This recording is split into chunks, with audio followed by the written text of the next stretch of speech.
আসসালামু আলাইকুম প্রিয় নবম ও দশম শ্রেণীর শিক্ষার্থীরা, আশা করি তোমরা সবাই ভালো আছো। আজকে পর্বে আমরা 8 এবং 9 এই দুটি অঙ্ক সমাধান করা শিখবো। আর পুরাতন বই তোমরা যারা দশম শ্রেণীর শিক্ষার্থী তাদের হচ্ছে 13 এবং 14 নাম্বার। তো অবশ্যই তোমার মনোযোগ সহকারে পুরো ভিডিও দেখতে থাকো। তোমরা স্ক্রিনে দেখতে পাচ্ছ আমরা আজকে কি অঙ্কগুলো সমাধান করব। প্রথমে আমরা 8 নাম্বার অঙ্কটি সমাধান করব। 8 নাম্বার অঙ্কে বলা আছে এখানে f of y equal to y cube plus K Y square minus 4y minus 8 হয়, তবে কে এর কোন মানের জন্য f of minus 2 equal to 0 হবে। অর্থাৎ কে এর মান কত হলে F of minus 2 equal to কি হবে, 0 হবে। তবে একটু মনোযোগ সহকারে দেখো, খুবই গুরুত্বপূর্ণ আজকের এই অঙ্কগুলো পরীক্ষাতে খুবই আসে। 8 নম্বর অঙ্কটা ফার্স্টে আমরা সমাধান করব। আর যারা পুরাতন দশম শ্রেণীর শিক্ষার্থী তাদের হচ্ছে এখানে 13 নম্বর অঙ্ক। তো প্রথমে এখানে লিখবো, আমাদের দেওয়া আছে কি, আমরা এই কথাটা লিখবো, দেওয়া আছে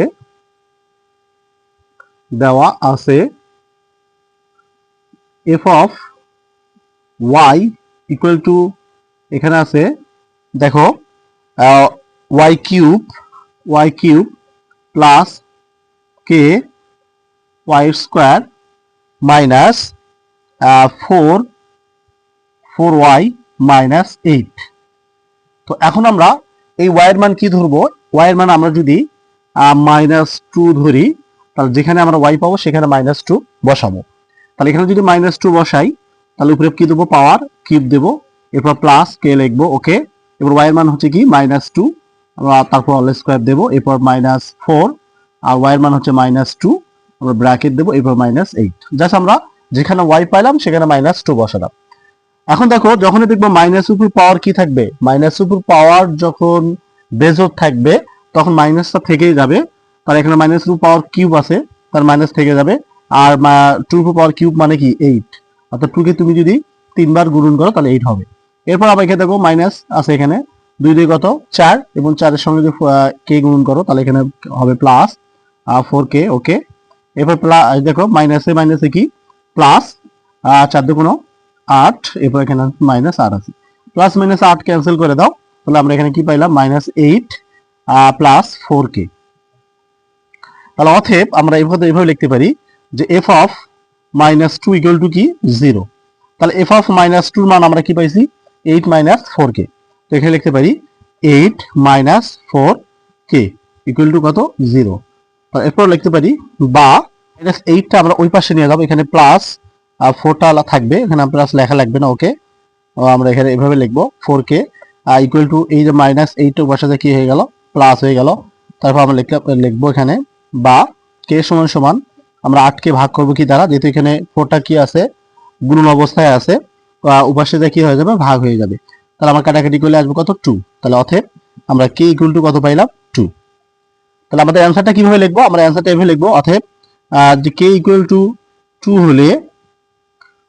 হলে f অফ -2 ইকুয়াল টু 0 হবে।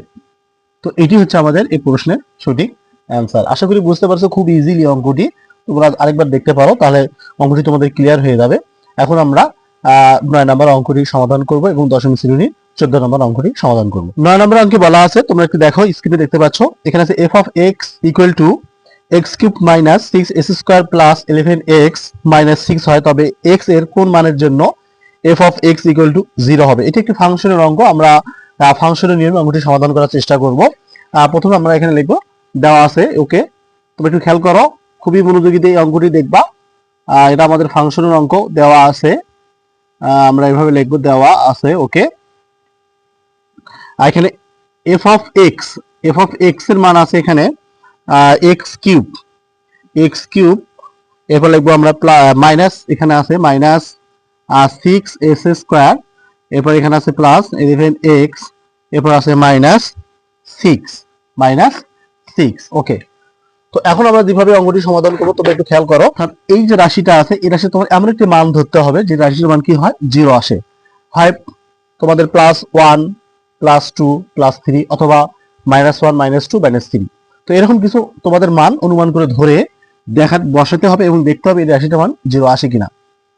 তো আমরা ফার্স্ট টাইমে যদি আমরা f অফ x এর মান 1 ধরি, অর্থাৎ +1 ধরি, দেখি, তাহলে এখানে আমরা x এর মান +1 ধরবো, ওকে। তারপর কি দেবো, কিউব দেবো, এরপর -6, এরপর x এর মান হচ্ছে 1, তাহলে 1 উপর স্কয়ার, এরপর +11 ইন্টু x এর মান হচ্ছে 1 -6, তাহলে 1 উপর কিউব করলে কি থাকবে 1 1 এ থেকে যাবে, এরপর মাইনাস এর সাথে গুণ করে দিলে কত হবে 6 কে 6 হবে, এরপর প্লাস 11 এর সঙ্গে 1 গুণ করলে 11 কে 11, তো আমরা 11 কে 11 লিখবো, এরপর -6। তো এখানে আমরা একটা কাজ করব, দেখো এখানে 11 আছে, এখানে আছে কত 1, তাহলে কত হবে 12, এখানে দেখো -6 তাহলে হবে -12 হবে, তাহলে প্লাস মাইনাস 12 12 ক্যান্সেল, তাহলে এখানে কি থাকলো 0 হলো। তাহলে আমরা কি বললাম যে যদি আমি +1 ধরি তাহলে এই রাশিটার মান কি আসতেছে 0 আসতেছে। তো এখন আমরা যেভাবে অঙ্কটি করব, যেহেতু আমরা এখানে দেখো f of x equal to কি আছে এখানে 1, তাহলে এই 1 এখানে প্লাস অবস্থায় আছে, তাহলে 1টা যদি এই পাশে চলে আসে তাহলে কি হবে x - 1 হয়ে যাবে, কারণ প্লাসটা কি, কারণ এই প্লাসটা যেহেতু এই পাশে আসে সমান সমান এই পাশে আসলে কি হবে x - 1 হবে। তাহলে অতএব আমরা লিখতে পারি যে f of x equal to অর্থাৎ x - 1, অর্থাৎ f of x - 1 একটি সাধারণ উৎপাদক, ঠিক আছে, তো এটা একটি সাধারণ উৎপাদক। এই অঙ্কটির নিয়ম হচ্ছে, অর্থাৎ তৃতীয় রাশি ধরে দ্বিতীয় রাশি তোমাকে সমাধান করতে হবে। প্রথমে আমি পুরো রাশিটা লিখবো, এখানে আছে দেখো x³ -6s² +11x - 6, একটু মনোযোগী দিতে হবে এই জায়গাটায় তোমাদেরকে। তো আমরা কি বলছি যে এখানে তৃতীয় রাশি ধরে দ্বিতীয় রাশি করতে হবে, যেহেতু এখানে x³ রয়েছে, তো আমরা এই দেখেন আমাদের সাধারণ উৎপাদক হচ্ছে x - 1। তো x - 1টা কিভাবে আসলে আমি তোমাদের আরেকটু বোঝানোর চেষ্টা করি। দেখো এখানে কিন্তু আমরা f of x equal to কি মান ধরছি 1 ধরছি, কি 1, এই 1টা যদি এই পাশে চলে আসে তাহলে কি দেখবে x - 1 হবে কিনা। তো এটা হচ্ছে আমাদের একটা কি সাধারণ উৎপাদক। আশা করি এই বিষয়টি তোমরা বুঝতে পারছো। ওকে, তো এখন আমরা ফার্স্ট টাইমে আমরা যেহেতু এখানে কিউব রয়েছে, তো x - 1 এটা আমরা 3 বার লিখবো। যদি এখানে 4 থাকতো অথবা 4 ঘাত থাকতো তাহলে আমরা এটা 4 বার লিখতাম, ঠিক আছে। তো এখানে লেখো তোমরা x - 1, এরপর লেখো x - 1, ওকে, এরপর লেখো x - 1, এরপর তোমাকে 3টা লিখতে হবে। এখানে তুমি ফার্স্ট টাইমে x³ নিলা, ওকে, তো এখান থেকে কি কমন নিলে একটা x থাকবে, এখানে আমি যদি s² কমন নেই এই জায়গাটা থেকে, তো আমি একটা s² কমন নিলাম, তাহলে কি থাকবে একটা x থাকবে। এখন এই s² দিয়ে এই -1 কে যদি তুমি গুণন করো তাহলে হবে কি, এখানে প্লাস আছে এখানে মাইনাস, তো প্লাসে মাইনাসে কি হয় মাইনাস, এখানে আমরা লিখতে পারি s²। ওকে, তো এখন একটু খেয়াল করো এখানে কয়টা s² আছে 6টা, তাহলে আমাদের আর কয়টা দরকার 5টা দরকার। যদি এখানে একটা আছে তাহলে এখানে আমরা -5 কি লিখবো, এখানে -5 s² লিখবো, -5 s²। ওকে, তাহলে এখান থেকে আমরা কি কমন নিলে একটা x থাকবে, তাহলে এখান থেকে আমরা -5 কমন নিতে 5x কমন নিতে পারি। এখানে আমরা কি করব -5x কমন নেব, তাহলে এখান থেকে আমরা যদি -5x কমন নেই এই জায়গাটার থেকে, তাহলে কি থাকবে একটা x থাকবে।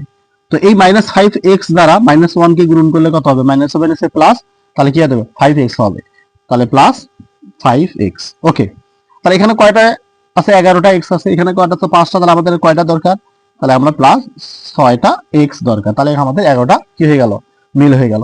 এখন আমরা কি করব, এখান থেকে আমরা কি কমন নেওয়া যেতে পারে, এখান থেকে আমরা যদি 6 কমন নেই তাহলে একটা x থাকবে, আবার এর সাথে গুণগুলো আবার এটার মতো হয়ে যাবে। এখন এই যে +6 দ্বারা -1 কে যদি গুণন করো তাহলে 6 কে 6 হবে, অর্থাৎ প্লাস মাইনাসে -6 হয়ে যাবে। তো আশা করি বুঝতে পারছো, যদি না বুঝো ভিডিওটা আরেকবার রিপিট করে দেখো, ইনশাআল্লাহ বুঝতে পারবা। তো এখন কি আছে এখানে x - 1 আমরা একটা কমন নেব, তো x - 1 আমরা একটা কি করব কমন নিয়ে নিলাম, তাহলে কি থাকে s² - 5x + 6 থাকে, তাহলে আমাদের এই রাশিটা থাকে। তো এখন আমরা এই রাশিটা কি করব মিডল টার্ম করব। তো মিডল টার্ম করার নিয়মটা কি তোমরা জানো, তো মিডল টার্ম কিভাবে করতে হয়, এখানে যে 5x আছে এখানে আছে +6, তাহলে আমরা তুমি 3 × 6, তাহলে 3 আর 2 যদি তুমি যোগ করো তাহলে 5x হবে, আর হচ্ছে যদি তুমি গুণন করো তাহলে হবে কত 6 হবে। তো যেহেতু এখানে সামনে মাইনাস আছে তাহলে আমাদের উভয়টা কি 3x - 2x নিতে হবে, মানে সামনে মাইনাস থাকলে আমার উভয়টা কি করতে হবে মাইনাস নিতে হবে। তো আমরা এটা এইভাবে লিখতে পারি, তাহলে x - 1, ওকে থাকলো, তাহলে এখানে আমরা এইভাবে লিখবো, দেখো s² - 3x - 2x + 6, এখানে আমরা এইভাবে লিখতে পারি। ওকে, দেখো তাহলে লিখতে পারি x - 1, তাহলে এখান থেকে আমরা একটা কাজ করি, একটা x কমন নেই, তাহলে কি থাকবে x - 3, আর এরপর -2 কমন নেই, তাহলে কি থাকবে x - 3 × 6 প্লাস হয়ে যাচ্ছে মাইনাস। ওকে, তাহলে এখানে থাকলো x - 1 এখানে কি থাকলো এক্স মাইনাস টু, আর এই এক্স মাইনাস থ্রি দুটোর মধ্যে একটা আমরা কমন নেব এক্স মাইনাস থ্রি। তাহলে অতএব আমরা লিখতে পারি এই তিনটা রাশির মান কি হবে, এই তিনটা রাশির মান কিন্তু জিরো হবে। তাহলে আমরা লিখতে পারি অতএব X minus one equal to zero, বা X minus two equal to zero, বা X minus three equal to zero. তাহলে অতএব এক্স ইকুয়াল টু কত হবে ওয়ান, আমরা আবার লিখতে পারি, বা এক্স ইকুয়াল টু কত হবে টু, বা এক্স ইকুয়াল টু কত হবে থ্রি। তাহলে আমরা এক্স এর মান কয়টা পেলাম, ওয়ান টু থ্রি।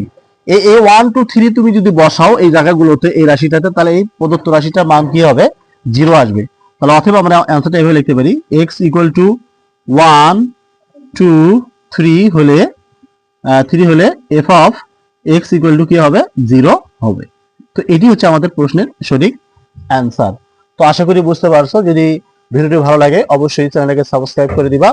আর যারা ফেসবুক পেজে বা আইডিতে আমার ভিডিও দেখতেছো, ভিডিওটি ব্যবহারে তোমরা একটু শেয়ার করে দাও, যাতে করে ভিডিওগুলো সকলে দেখতে পারে এবং ভালোভাবে তারা অঙ্কগুলো আয়ত্ত করতে পারে। আমরা এর পরবর্তীতে আমরা বাকি অঙ্কগুলো ইনশাল্লাহ সমাধান নিয়ে আসবো। তোমরা এ পর্যন্ত তোমরা সকলে ভালো থাকো, সুস্থ থাকো, আল্লাহ হাফেজ।